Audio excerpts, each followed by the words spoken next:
Uncle Tund. He introduced her as a friend and inspiration.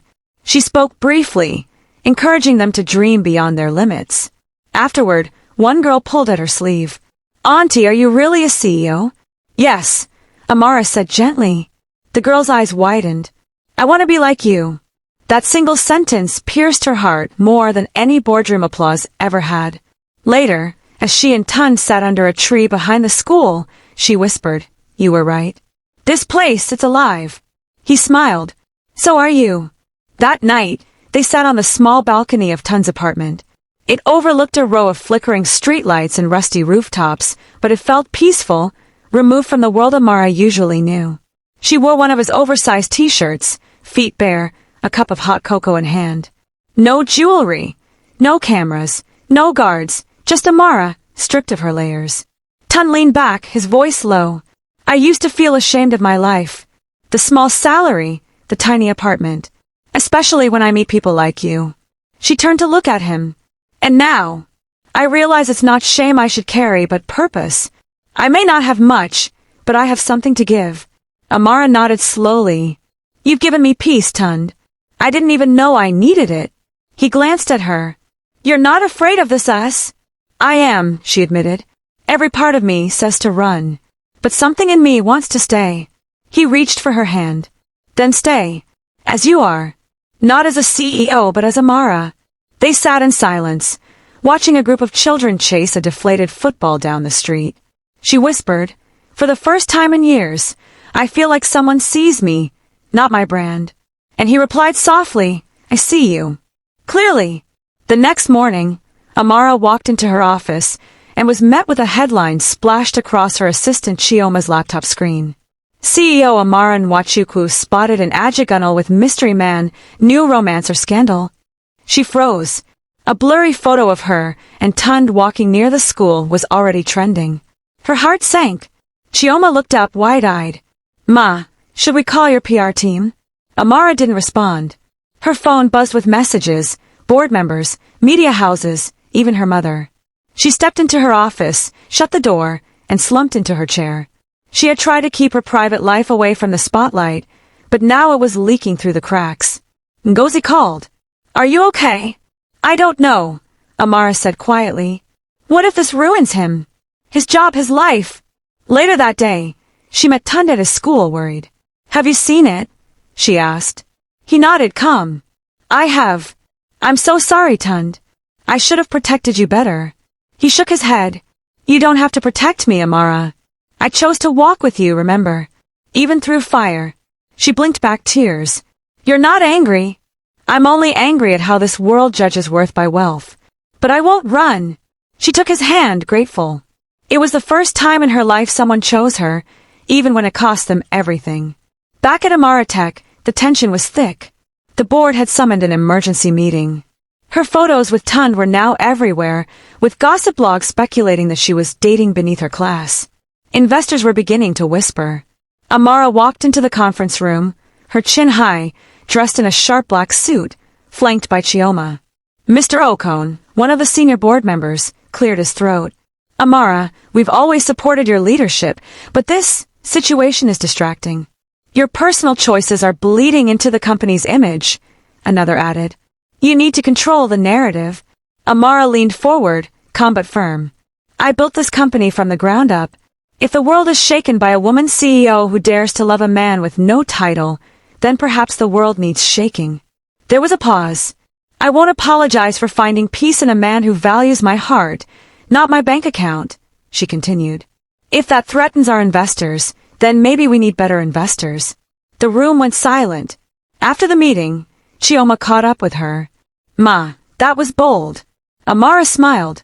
So is love. She walked back to her office, knowing full well the storm wasn't over. But for the first time, she didn't feel alone in it. 3 days later, Amara was at home reviewing proposals when her mother arrived unannounced, head tie high and eyes full of fire. Amara Nwachukwu, I raised you better than this, she began, dropping her bag with dramatic flair. Amara didn't flinch. Good evening, Mama. Evening, Kwa, her mother snapped. Is it true you're dating a school teacher from Ajigunal? What happened to all the suitors you used to bring home? They wanted my wealth, not me. So you now choose poverty, her mother cried. What will people say? That my daughter, the mighty CEO, is marrying someone who earns peanuts. Amara stood slowly. Mama, I've dated rich men who lied, stole, and left me broken. This one, he listens. He respects me. He makes me laugh. But can love pay bills? Her mother asked bitterly. I don't need his money, Amara said, voice steady. I need his peace. Her mother stared at her, the weight of tradition pressing down between them. I want to be happy, Mama. Truly happy, Amara added softer this time. Her mother sighed deeply, the fire slowly dimming in her eyes. Happiness is fragile in this world, my daughter. Amara stepped forward. Then let me protect mine. There was silence, and then a nod. Not approval, but understanding. And for now, that was enough. The day finally came for Tun to visit Amara's world, a high-profile charity gala she hosted annually. Unlike his usual calm, he felt nervous as he adjusted his borrowed tuxedo in the mirror. When he arrived, the venue sparkled with chandeliers, camera flashes, and whispered judgments. The rich and powerful filled the room, their designer outfits and polished smiles concealing sharp eyes. Amara walked over to him, radiant in a deep green gown. You look perfect, she said, squeezing his hand. He leaned closer. I've never felt more out of place in my life. You're not here to impress them, she whispered. You're here with me. Throughout the evening, Tun charmed a few guests with his wit, avoided others' snide comments, and survived a long conversation with one of Amara's investors who kept asking, So what exactly do you do? Later, as the music slowed and guests danced, Amara pulled Tun onto the floor. Under the soft glow of lights, they swayed together, silent. I know this is hard, she said, but I wanted you to see where I come from. Tun nodded.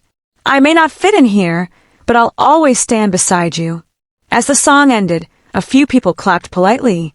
Some still stared, but Amara didn't care. He was her anchor, and for the first time, her two worlds were beginning to merge. That night, after the gala, Amara stood by her bedroom window, staring out into the city she once thought she had conquered.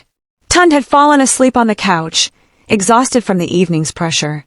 Her phone buzzed. It was a message from an anonymous number. A teacher? This is who you've become. Laughable. She deleted it. Another came moments later. Watch your company crash, once the world knows you're this weak. Amara sat down, heart pounding. The doubts she had buried started to resurface. Was she risking everything for love? Ngozi called just then, almost like she could sense it. You're quiet. What's going on? Amara hesitated. I'm scared, Ngozi. This isn't just a relationship. It's my name, my company, my reputation. But what about your peace? Your joy?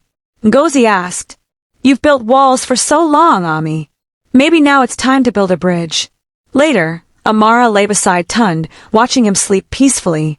He had no idea how many battles she fought just to keep him safe from her world. She whispered, I've spent years being strong, but I don't want to fight alone anymore.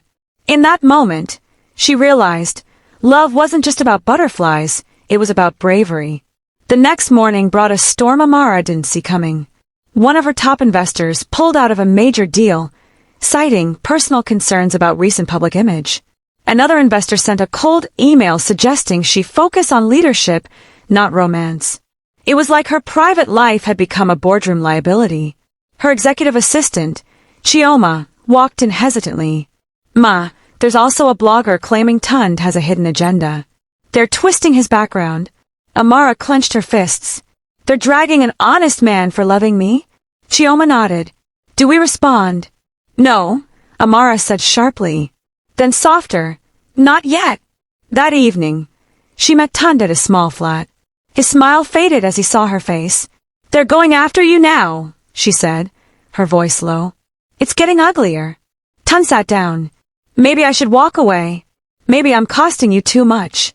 No, she said instantly, sitting beside him. You don't get to make that decision for me. I've been alone at the top for years. You're the first real thing I've known in a long time. He looked at her, unsure. But is love worth the fire? She took his hand. The right love is worth everything. Even the fire. They sat there in silence, stronger in their togetherness, knowing the world might not stop attacking, but they would stop hiding. And for Amara, that choice felt like true power. By Monday morning, Amara had made up her mind. Enough was enough. She called a press conference, not through PR handlers, but on her own terms. Cameras, reporters, flashing lights. Everyone was expecting denial, spin, or a corporate apology. Instead, she stood tall, microphone in hand, and spoke calmly. Yes, I am in a relationship. Yes, he is a schoolteacher. And no, his profession, income, or background do not diminish his worth. Murmurs rippled through the room. I've been praised for being a strong woman. But somehow, the moment I choose a man who doesn't fit your boxes, I'm suddenly weak? That's not strength. That's fear. And I refuse to live in fear anymore. She continued, her voice unwavering. If my board or investors feel threatened by a woman who loves boldly, then perhaps they've misunderstood the kind of leader I am. The cameras clicked wildly. Some jaws dropped. Others nodded. Later that day, the video of her speech went viral. Young women reposted it with hashtags like #LoveIsNotAstatus and #AmaraOwnsHerVoice. Some investors quietly returned. A few left for good, but Amara didn't flinch. At home that evening, Tun watched the clip, stunned. When she walked in, he stood and clapped playfully. You just changed the game, he said. No, Amara replied with a small smile. I just stopped playing by their rules. Months passed, and Amara's world settled into a new rhythm. The noise faded. The headlines moved on. The investors who truly believed in her stayed, and her company stood even taller with a clearer vision and a braver CEO. Amara and Tun spent more time building, not just their relationship but each other. He encouraged her to rest. She supported his dream of opening a community reading center. Their lives blended slowly, honestly, with no rush, no need to impress. One Sunday afternoon, under the mango tree in his late father's compound in Ibadan, Tun knelt down and held out a simple ring. I can't promise you mansions or fame, but I can promise you laughter, honesty, and a love that doesn't ask you to shrink. Amara's eyes filled with tears. She whispered, That's all I've ever wanted. She said yes. Their wedding was quiet. Close friends, family, and children from his school tossing petals down the aisle. No media, no pretense. Just joy. As she looked at him that day, Amara realized something beautiful. She hadn't just found a partner. She had found a peace that wealth couldn't buy. A love she didn't have to apologize for. And that, truly, was her greatest success. Married life didn't turn Amara into a different woman. It made her more of who she truly was. She still wore power suits. She still led meetings that left boardrooms in awe. But now, when she came home, there were laughter-filled meals, late-night book readings, and quiet moments with Tund on their balcony. Her colleagues noticed the change. She was still firm, but more at ease. More present. One afternoon, while reviewing proposals with Chioma, her assistant smiled. Ma, you're glowing. Amara raised a brow. Is that your subtle way of saying I'm soft? Chioma chuckled. No, Ma. It's my way of saying you finally allowed yourself to live. At the reading center Tund opened, Amara volunteered on weekends, reading to the children, helping with resources, even mentoring teenage girls. The community admired her, not for her wealth, but for her time. One day a young girl named Fola asked, Auntie, are you not too big to be here? Amara smiled. You're never too big to give back. In a world that once judged her love, her choices, her heart, Amara stood taller than ever. Not because of her bank account, but because she dared to love without fear. And in that love, she found freedom. Just when Amara thought she had weathered every storm, new challenges arose. A rival company, threatened by Amarateka's rapid growth, launched a whisper campaign hinting at ethical concerns in her leadership and questioning the legitimacy of her success. The rumors spread quickly in the business circles. Some investors wavered, clients hesitated, and media outlets seized the opportunity for sensational headlines. One afternoon, Amara sat in her office, feeling the weight of the attacks. The once steady ground beneath her seemed to shift. Tun found her there, head in hands. We've been through worse, he said gently, placing a hand on her shoulder. Remember the adjugal school? The boardroom backlash. We are stronger because we stood through those. Amara looked up, eyes fierce. This isn't just about business anymore. They want to break me. Then we won't let them, Tund replied. Together, we'll show them what real strength looks like. Reinvigorated by his support, Amara called an emergency meeting with her executive team. We fight with integrity and transparency, she declared. Let's be the example of resilience, not just success. The battle ahead would be tough, but Amara knew one thing. With Tund by her side, she had a shelter no storm could break. The rivalry had taken its toll. Late nights, stressful meetings, and restless mornings, but it also opened doors for healing. Amara realized that beneath her tough exterior, some wounds still lingered from past betrayals. Not just from business, but from love. The scars from those relationships made her wary of trust. One evening, after a long day, Tund gently asked, Amara, what scares you the most? She looked away, voice soft. That history will repeat itself.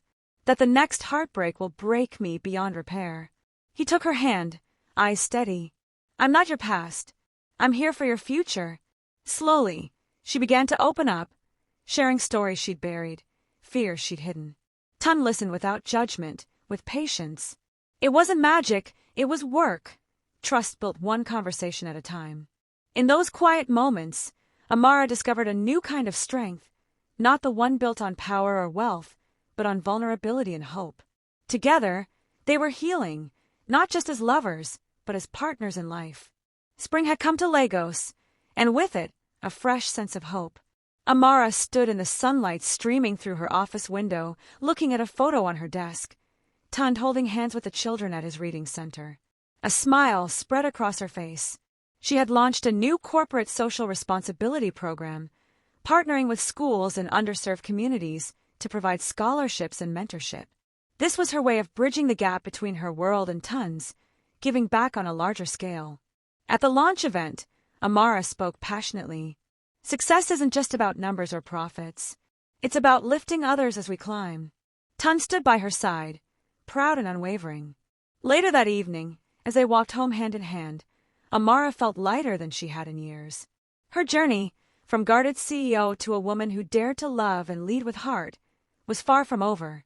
But one thing was certain, with love and purpose, every new beginning held limitless possibilities. The sun dipped low over Lagos, painting the sky in shades of gold and pink. Amara and Tund stood together on their balcony, hands intertwined, hearts full. Looking back on their journey, from the shadows of suspicion, battles with society's expectations, to quiet nights filled with laughter, they had grown stronger, not just as individuals, but as partners. Tund smiled, his eyes reflecting the city lights. We faced so much, but here we are. Amara nodded, her voice steady. No apologies, no regrets, just us. They talked late into the night, dreaming of the future, expanding the reading center, growing Amara Tech with even greater purpose, and building a family rooted in love, trust, and resilience. In that moment, Amara realized that true success wasn't just measured by business empires or wealth, but by the courage to love fearlessly and live authentically. Her story was no longer about guarding her heart, it was about sharing it freely. And as the stars emerged, she whispered, "Forever starts today." Tund kissed her hand softly. Forever indeed. Together, they stepped into tomorrow, ready for whatever life would bring, hand in hand, heart to heart.